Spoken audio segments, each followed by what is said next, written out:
Mas já tá gravando já. Tá gravando? Mas ele corta, né? Para Gabriel! Pessoal, eu queria pedir desculpas se eu não demoro na postagem dos vídeos. Eu tive uma rinite braba aí nessas últimas semanas, mas eu melhorei. Não era o corona não, beleza? Vamos pra aula? Existem apenas duas grandes obras literárias indiscutíveis na opinião atual dos críticos. Uma é a apresentação da Caribbean Hits em São Luís do Maranhão em 2012 na voz do gênio Wilson Campos. Por favor, pesquisem. A outra é Os Lusíadas, de Luís de Camões. Como eu não tenho gabarito para falar dessa obra contemporânea, eu vou falar dessa obra classicista. Primeiro, o que é classicismo? Se você assistiu a nossa aula de humanismo, entenda que o classicismo é o humanismo com uma camada extra de referência à mitologia greco-romana. Em Portugal, ela começa em 1527, com Francisco de Sá Miranda, que traz o estilo da Itália para Portugal. Esse Francisco de Sá Miranda é meio-irmão daquele Mendes de Sá que a gente estuda nas aulas de história, que foi governador-geral do Brasil, lembra? Enfim, a maior obra do classicismo vem em 1556, com Luís de Camões produzindo Os Lusíadas. Vou fazer um resumão da obra aqui. Claro que eu não sou um camonista, e portanto eu não tenho um conhecimento tão profundo do livro. Vou falar a partir da minha experiência e memória e sugiro que você mesmo leia para depois dizer o que acha. Os Lusíadas têm uma linguagem muito forte, marcante, declamatória. O início mesmo já diz a que veio. Vê logo a primeira e a segunda estrofes como é. As armas e os barões assinalados, que da ocidental praia lusitana, por mares nunca dantes navegados, passaram ainda além da Taprobana, em perigos e guerras esforçados mais do que prometia a força humana, e entre gente remota edificaram um novo reino que tanto sublimaram. E também as memórias gloriosas daqueles reis que foram dilatando a fé, o império e as terras viciosas de África e Ásia andaram devastando. E aqueles que por obras valorosas se vão da lei da morte libertando, cantando espalharei por toda a parte, se a tanto me ajudar engenho e arte. Forte, né? Vale a pena ler pela imponência do verso, pela riqueza vocabular, além do enredo, óbvio. Taprobana, por exemplo, que está aí nessa primeira estrofe que eu disse, é o nome que se usava para uma região inimaginavelmente distante. Como a gente usa hoje para falar a casa do chapéu, a caixa bozó, a caixa prego. Então, inclusive, fica aí uma maneira mais elegante de mandar alguém sair de perto de você. Ao invés de mandar alguém para a caixa prego, manda que a pessoa vá para ainda além da Taprobana. É mais elegante. Vamos à obra. Os Lusíadas é uma epopeia, ao estilo da Eneida, da Odisseia, da Ilíada, tá?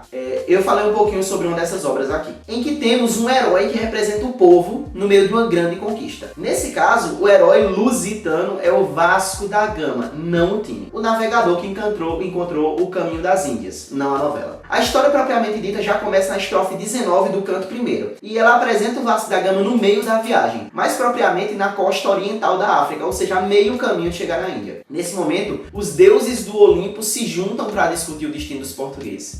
Isso é uma característica interessante do classicismo, anota aí. Fusionismo. O fusionismo é a ação de unir tanto o panteão greco-romano quanto a fé cristã numa obra só. Sim, dá pra fazer isso, tá? Como leia o livro. No Conselho dos Deuses, Baco, o deus do vinho e da alegria, se opõe à navegação portuguesa por acreditar que os navegadores se os navegadores chegassem à Índia, seus feitos e conquistas, os feitos e conquistas de Baco, seriam esquecidos. E a história se dividirá entre a deusa Vênus e o deus Baco, né, lutando entre si. Vênus ajudando os portugueses e Baco atrapalhando. De volta à terra, os portugueses chegam a Moçambique, onde o regedor da cidade é inspirado por Baco a fazer uma emboscada contra os portugueses. Quando isso não dá certo e Vasco da Gama exige um guia para chegar à Índia, eles dão uma pessoa com instrução de levar os portugueses a uma cidade muçulmana onde eles pudessem ser destruídos. E aí acaba o canto primeiro, no meio dessa tensão. No canto segundo, eles encontram duas cidades, Mombaça e Melinde. Eles são quase emboscados quando vão para Mombaça, mas Vênus, que está ajudando os portugueses, impede. Eles não entram em Mombaça, tá? Depois que a Vênus impede de eles entrarem em Mombaça, ela sobe para o Olimpo e mostra suas partes íntimas para Júpiter. Sim, no intuito de ajudar, né, de convencer o pai dos deuses a ajudar os portugueses de uma maneira mais enérgica. Ele é inevitavelmente convencido e manda Mercúrio descer e falar nos sonhos para o Vasco da Gama sair voado de Mombaça e ir logo para a cidade de Melinde, que está a algumas léguas de distância. Melinde é de boa. Chegando lá, Vasco faz um discurso enorme e o rei de Melinde quer saber de onde eles são. O canto 3, então, quando a gente passa, né, é basicamente ele contando para o rei de Melinde a história de Portugal. É muito legal e é digna de nota a história de Dona Inês de Castro. Se você não sabe quem é Dona Inês de Castro, eu vou resumir rapidinho aqui para você, literalmente 2 minutos. A história de Dona Inês de Castro. Basicamente, Dom Pedro I é príncipe de Portugal e filho de Dom Afonso IV, que é o rei. Ele ama a mulher de sua vida, mãe de seus 4 filhos, chamada Inês de Castro. Os nobres da corte pressionam Dom Afonso, pai de Dom Pedro I, para eliminar Dona Inês de Castro, porque ela não é uma nobre, tá? Ela é uma cortesã. Dom Afonso aproveita uma ausência de Dom Pedro da corte e manda matar Dona Inês de Castro. Quando Dom Pedro, o príncipe, chega, ele se revolta e começa uma luta contra o pai que dura vários meses, até Dona Beatriz, a rainha, mãe de Dom Pedro, esposa de Dom Afonso, apaziguar tudo. Quando Dom Pedro vira rei, ele manda caçar as pessoas que foram responsáveis pela morte de Dona Inês de Castro, inclusive exigindo que arranquem-se os corações deles. Um das costas para o peito e outro do peito para as costas, enfim, de maneira cruel. E ele manda fazer isso enquanto ele está tomando um banquete. Além disso, ele exuma o cadáver de Dona Inês de Castro, que já está em avançado estado de putrefação, coloca ela vestida de rainha e executa a cerimônia do beijamão, que era uma cerimônia que acontecia antigamente quando subia um novo rei ou uma nova rainha para o trono, e as pessoas iam lá para poder beijar a mão da pessoa, mostrando que realmente estavam submissas a ele ou a ela. E aí as pessoas da corte têm que ir lá e beijar a mão de Dona Inês de Castro, a mesma pessoa que elas queriam matar nos meses anteriores. É isso. Muito bem. Ok, tá vivo ainda depois dessa? Se eu fui muito rápido, volta esse trechinho, assistir na velocidade 0,5, ok?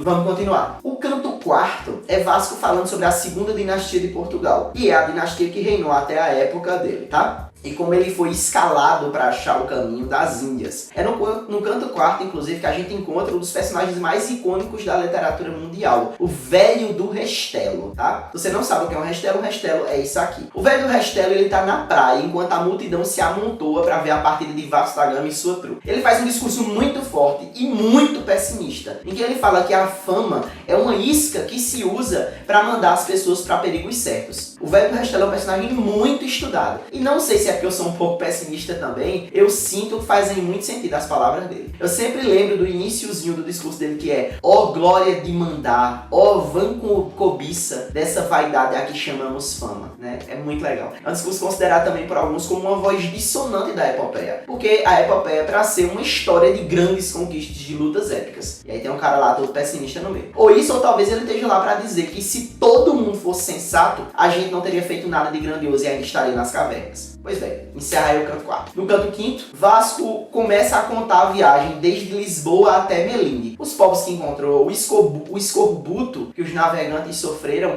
e o encontro com o gigante Adamastor. Gigante sim, gigante. Você não me ouviu errado. O gigante Adamastor é a personificação desse ponto aqui, ó, o Cabo da Boa Esperança. Você deve lembrar das aulas de história, era chamado Cabo das Tormentas. Sim, mudaram o nome porque o lugar era muito tenso de se navegar e muitos navios naufragavam. Basicamente, o gigante Adamastor é um gigante que tá puto porque é muito feio e a nega que ele gostava tirou onda disso. No canto 6º, a gente finalmente sai do flashback e volta ao tempo natural da história. O rei de Melinde acha muito foda a história e dá eles um guia que pode levá-los à Índia. E eles partem pra lá. Nesse mesmo tempo, Baco, que tá perseguindo, tá contrário aos portugueses, desce ao mar para convencer as divindades marítimas de destruírem os portugueses. No navio, todo mundo tá aproveitando a boa navegação, os bons tempos. Inclusive, um dos navegantes, o Fernão Veloso, tira tempo para contar a história dos 12 da Inglaterra, que era algo que tinha acontecido uns 200 anos antes para os camaradas do barco. Nunca ouviu falar dos 12 da Inglaterra? Ok, eu vou falar deles aqui em literalmente 1 minuto, se você quiser pode adiantar o vídeo. Os 12 da Inglaterra. Os 12 da Inglaterra eram, na verdade, de Portugal. O que acontece é que na Inglaterra, 12 cavaleiros tinham insultado 12 damas, dizendo que elas não mereciam esse nome e que eram as depravadas. Naquela época, insultar uma dama assim era coisa que se resolvia na base da facada, igual aqui na ponte. Mas não teve nenhum cabo na Inglaterra que se garantisse. Na verdade, nenhum outro canto da Europa, com exceção de Portugal, onde os 12 camaradas receberam as cartinhas das negras, se asparam e foram lá tomar satisfação na Inglaterra. Veja aí de onde a gente herda essa vontade de arranjar briga na casa do chapéu. Enfim, todos embarcaram para a Inglaterra, com exceção de um cara chamado de Magriço, beleza? Esse foi por terra porque disse que queria mostrar a todo mundo que ele era brabo mesmo. Quando ele chegou o dia do torneio, as damas todas estavam tensas porque tinham lá os 12 ingleses e 11 portugueses. Até que, ninguém tinha notícia de Magriço, onde é que ele estava. No último momento, ele chega na última hora e não toma nem um copo d'água, não pede nem licença, já cai dando pau nos ingleses e pronto. E os portugueses comem os British no cacete e são celebrados como heróis da honra das damas e das virtudes cavalheirescas. É isso. Voltando, quando os marinheiros pedem para o Fernão Lopes contar mais sobre as aventuras de Magriço, começa uma tempestade triste, furiosa, e quase todo mundo morre. Tudo isso graças a Baco, que tinha convencido as divindades do mar a quebrarem os portugueses. No canto sétimo, finalmente ele consegue chegar às Índias. Os portugueses chegam às Índias. E lá, eles encontram Mossaide. Mossaide era um muçulmano que era nativo da Espanha que decidiu trabalhar como tradutor deles. É interessante, inclusive, eles terem colocado isso, porque até então eles andaram por reinos que falavam árabe, ou uma variação do árabe, e eles falavam árabe nesse navio. Tinha gente que falava árabe. Se não tivesse Mossaide para traduzir para o indiano, para o hindi, seria muito interessante ver os indianos chegarem e dizer Namastê, Naisamchadi, Tata.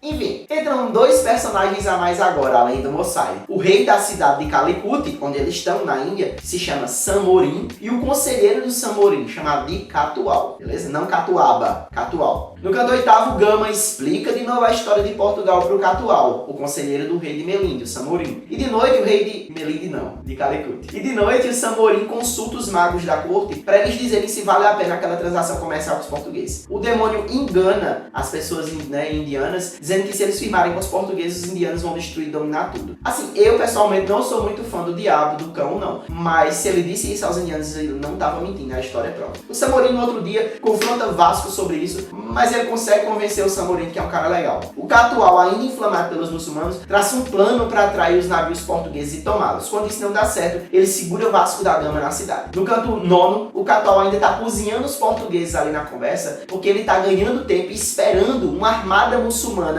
vir matar os cristãos. Mossaide, o tradutor muçulmano, se converte para a religião católica e abre o jogo para Vasco da Gama. E de lá eles dão no pé com as mercadorias e alguns prisioneiros indianos. No canto nono, eles já estão voltando para casa e Vênus decide presenteá-los. Ela faz uma ilha cheia de comida, cheia de moça bonita para eles poderem descansar. Todo mundo chega lá, cai na gandaia, com exceção do nobre Vasco, que segue com a ninfa Tétis para um palácio na ilha. E no canto 10, Sirena, uma das ninfas, profetiza o futuro, basicamente listando os governadores das ilhas portuguesas, tá? Isso era fácil para fazer porque Camões estava escrevendo sobre um fato no passado. Então, entre aquele período da história e o período que Camões estava vendo, ele tinha acesso a toda a história dos governadores. Depois disso, Tétis chama Vasco da Gama para ver a máquina do mundo, que é basicamente uma descrição geográfica extensa de vários lugares dignos de nota. É como se ela estivesse mostrando a Vasco da Gama um globo terrestre. E por fim, as últimas palavras do texto são direcionadas ao próprio rei Dom Sebastião, a quem Camões pede que governe sempre com justiça e que expanda a fé cristã pelo mundo. Tá aí. Isso é os Lusíadas. Recapitulando, classicismo é o humanismo com uma boa dose de estética greco-romana e com fusionismo religioso. A maior obra do classicismo na portuguesa é Os Lusíadas, que conta a história de Vasco da Gama achando o caminho das Índias. Gente, o que vocês acharam? Qual a parte que vocês mais gostaram dos Lusíadas? Do amor do príncipe Pedro e Inês de Castro? Da valentia de Magriço? De Vênus convencendo Júpiter? Coloca aqui nos comentários. Eu vou deixar aqui na descrição um link para você baixar esse livro. Ele é muito rico, vale a pena demais, demais, demais. Eu espero também que você tenha gostado do vídeo de hoje. Se gostou, curta. Se quiser, inscreva-se, ative as notificações e tudo mais, ok? Como sempre, é uma sugestão. Eu não tô aqui para me ligar like. Mas se você não curtir, compartilhar, se inscrever e ativar